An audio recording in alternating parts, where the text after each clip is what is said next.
Everything you've been taught about being feminine and being seductive is honestly a lie. A lot of these feminine energy coaches and YouTubers will talk about how Marilyn Monroe had this black cat energy and she's so seductive and you should try to be more like her. But Marilyn Monroe was a pick-me girl. She had so many failed relationships. She was not healthy. She was not satisfied and fulfilled. What she did have was an ability to be physically desirable. But that doesn't mean that that should be your role model for being feminine. Because truly having a feminine self-concept means that you would not only be physically attractive and seductive, but you would actually have healthy relationships. So you can't just use these role models just because, oh, she was famous and she's really beautiful and she's known for being seductive. Yeah, seductive to who? Not a provider. Not a husband that's going to take care of her and give her what she needs. She wasn't even healthy within herself. Like, she was doing all of these things to get validation. And that's what a lot of you girls are doing, is that you are trying to be seductive and you're trying to be feminine in order to get something from a man, in order to be validated. And that's the exact kind of behavior that's going to keep you in these situationships. It's going to keep you in these relationships where these men are not respecting you. They're not claiming you. They're not giving you the treatment that you want. They're just attracted to you. They'll hang out with you, but they're never going to be fully sure about you. You're not going to attract a healthy masculine man that's going to make you feel like that feminine queen that you are. So if anything, Marilyn Monroe is a reminder that no matter how beautiful or how physically desirable you are, you will not have a healthy relationship unless you are confident within yourself. So in this video, I'm going to give you a few guidelines that you can follow to be more attractive to the right type of men. Because being feminine isn't just about dressing cute and having beautiful hair and wearing red lipstick and doing all the feminine girly things. That can help, obviously. But if you don't have that feminine self-concept, that confidence, nothing is going to happen. Nothing is going to be attracted to you except the same manipulative men that are going to drain you of your sexual energy and throw you to the side. The first guideline that you need to follow is, remember, your man is not your therapist. You are not supposed to sit here and tell your man everything that you're feeling, how you're so depressed, and all your childhood traumas. Like, he is not a professional therapist, okay? When you're in a committed relationship with a man, of course you're gonna ask them for advice. Of course you're gonna lean on them. They're going to be that emotional support for you to where you can cry and you can express your feelings and they will be able to help you. But in the beginning of the relationship, you're not using them to heal yourself. Okay, that's what your girlfriends are for. That's what therapy is for. Even if you don't speak to anyone else about what's hurting you, just having a consistent journaling practice will help you so much. The reason that you don't want to use a man as a therapist is because you don't know him like that, right? Like I said, once you've been with someone and you trust them and you know that they genuinely have your best interest, then yeah, you can start sharing some of these things and you can start using them as a support. But in the beginning, if you're telling men everything that you've been through, you're going to attract predators. You're going to attract men that are like, she doesn't have the best luck in relationships, so she probably won't expect a lot from me. Or, she doesn't have the best relationship with her father. Maybe I can take advantage of her. Or, she's struggling with her finances. Maybe if I throw her a little pocket change, she'll put up with my abuse and my toxic energy. Like, you don't want to set yourself up to basically tell him, like, yeah, I'm damaged goods and I'll pretty much accept whatever you're willing to give me. So it doesn't mean that, oh no, if something bad happened to you in your past, you can never talk about it with anyone and it's gonna make you less valuable in a relationship. Because really, if you work through these things, if you apply that feminine self-concept that I teach you, then you're going to be fine. You're going to be able to look at your past and speak about your past in a productive way. You're not going to feel like, oh yeah, that happened to me, I'm such a victim. No, you're going to realize what you learned from it. You're going to realize what accountability you had in it, because as much as it's nice to play the victim and feel like everyone else has wronged us, it's a very powerless position to be in, and it's not 100% true.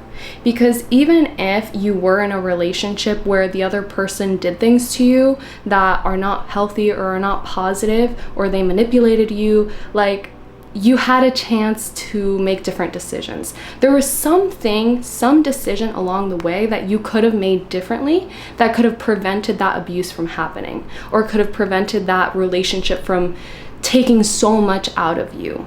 So I think that when you're in the healing process, when you're healing your feminine wounds, a lot of it is accepting responsibility for allowing people to take advantage of you. And we don't want to be in that position, right? It's so much better to blame someone else than to say, oh, yeah, that was my fault. Like, I could have avoided that, right? That's honestly why we get so mad and depressed about these things, because we know deep down that we could have avoided it. And we didn't take those steps. And so now not only are we angry at ourselves, but we're angry for allowing that to happen. And we're also angry at the other person for putting us in a position where we were supposed to speak up for ourselves, but we didn't. The second guideline is to not be desperate. Now, this ties into what I told you about Miss Marilyn Monroe. She's a beautiful queen, okay? She's gorgeous. She has such soft feminine energy, but unfortunately, deep down, she was very desperate. And she was seeking validation from men, probably because of her unhealed childhood traumas. And so that manifested as attracting very controlling men, attracting men that would only use her and then not really claim her or give her the treatment that she truly deserved. Now, I understand, like, it's a lot easier said than done. Like, okay, Patty, what does it mean? Just don't be desperate. Well, look at your actions, okay? The easiest way to not give off that desperate energy is to simply put yourself first. Protect your energy at all costs. Don't give everything to someone right at the beginning. Now, this also goes with the first point I told you, where you don't want to use a man as your therapist. Well, you don't want to tell the man all these things about you all right at the beginning and tell them your whole life story right at the beginning. It's not about playing mind games and being so mysterious. No, it's about not giving someone all this information about you when they haven't proven that they're trustworthy, or they haven't proven that they're committing to you. Have you ever had that feeling where you go on a date, or maybe you meet someone as a friend for the first time, and you tell them so much about yourself, you overshare everything, and then you never hear from them again? How does that make you feel? It makes you feel like, wow, I literally just poured my heart out to this person and I gave them all this energy, and it's not even going to be a long-lasting friendship. It's not even going to be a long-lasting relationship. I'm never going to hear from them again. It's exhausting. It's energetically exhausting for you to give all that of yourself and not even know if it's going to be a lasting relationship. So as you're first getting to know a man, like, keep it light, right? At this point, you're not really explaining too much about yourself. You're more focused on getting to know him and getting to know what his intentions are and what he wants from this relationship. Because in that way, you're able to decide, okay, he's not looking for the same thing I'm looking for, so I'm gonna go somewhere else. Like, I'm not gonna tell him my whole life story if he's not even looking for a relationship. Why even bother, you know? So before you know that these things are leading to the serious relationship that you want, don't go there. Don't share your whole life story, right? A big mistake that women make, and I'm guilty of this too, is that we overgive of our energy in hopes that they'll reciprocate it. So a lot of women overgive of themselves. You know, they get intimate with men way too soon. They share information they don't need to share way too soon. They are obsessing over him and being exclusive with him before he's even committed to them way too soon. And from doing that, they think to themselves, okay, so I got intimate with him and I did this and this and this with him, so he has to commit to me, right? You think that because you've given so much of yourself that now you are entitled to receive that in return. And you're not. You're not entitled to receive anything. In fact, he's looking at that like, oh wow, she just gave herself over so easily. Like, why do I need to do anything else? Why do I need to give her anything? Like, she just volunteered all of this for me. That's probably one of the biggest takeaways you can take from this video is do not overgive in hopes that they're gonna give back to you. Like, that is people pleasing 101. Don't do it. Only give out of overflow. Only give out of the pure kindness of your heart because you want to, because it feels right, because it's appropriate for where you are in the relationship. You don't want to just give everything on the first date, get intimate, go to bed with them on the first date, do everything, give them a whole wifey treatment on the first day, the wife package, right? And then be like, why didn't he wife me up? I gave him the wife treatment. I gave him the wife package on a silver platter. He didn't even have to do anything for it. I just gave it to him for free. How come he's not wifing me up? Because he doesn't have to. Okay? Men are going to do the bare minimum of what is required of them to get access to you. So it's up to you to decide what that bare minimum is. If you're still watching, go ahead and leave a star emoji in the comments so I know who's a star. And last but not least, the third guideline that you need to follow when you're dating is to empower your man with affirmations. Affirmations don't just work on yourself. They work with other people too. And this is something that I literally never hear anyone else talking about. It's so underrated, but it works, okay? So instead of complaining to your man and saying, oh, why don't you take me out on a date? Or why don't you do this? Why don't you treat me like this? Why don't you call me then? Like, instead of saying, why isn't he doing something? Or he should do something, or you wish he would do something. Like, instead of phrasing it like that, use affirmations instead. So you always want to be telling him, like, I love how generous you are. You're so generous with me. You take such good care of me. You really spoil me. Wow, you're really obsessed with me. Like, you're so nice to me. I love how thoughtful you are with me. I love how caring you are with me. You always want to use these kinds of affirmations in front of them, and you want to affirm the good behavior that you want from them. Because when you tell someone, wow, I love how kind you are, in their mind, they're not like, oh, she called me kind. I don't want to be kind. I'm not kind. No, they're going to think, oh, she thinks I'm kind. Okay, I want to be more kind because she's like giving me compliments. I love the reinforcement, right? But if you're telling someone, why are you so rude? You can't be so rude to me. They're automatically going to get defensive in their mind, and they're going to think, well, I'm not rude to you. Like, well, why are you so annoying? They're going to be like, I'm rude because you're annoying. And this is when you get into these arguments with men that you really don't have to get into. Like, you should never be in an argument with a man. It should always be you communicating your desires, what you want, and then he either steps up or he doesn't. Like, you are not arguing with men. You're not negotiating with them. That's what men do with other men.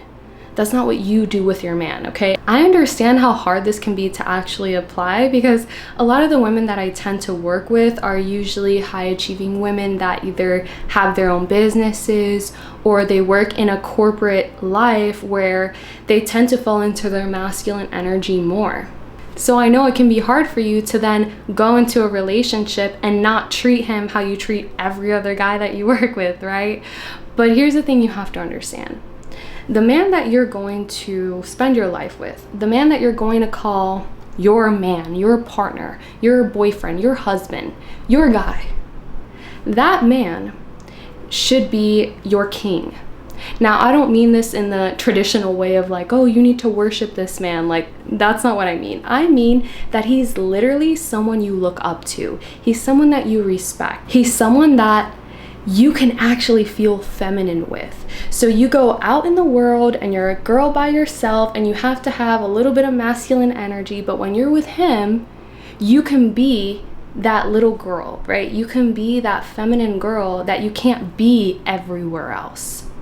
And so a lot of it is being able to let go of control within yourself and understand that this is the one person that you're supposed to be able to essentially turn off your brain. I know a lot of girls like to say that, like, oh, you know he's the right one when you can turn off your brain around him. And to an extent, that is true. Like, you want to be with a man that you're able to just surrender to him and allow him to guide you, right? Because you know that he has your best interest in mind. Now, I know this is a tough one for my boss babes because you're so high achieving and you're so competent in your career that you want to apply that same energy and that same productivity to your relationship. But you have to understand that you are not supposed to be controlling the relationship.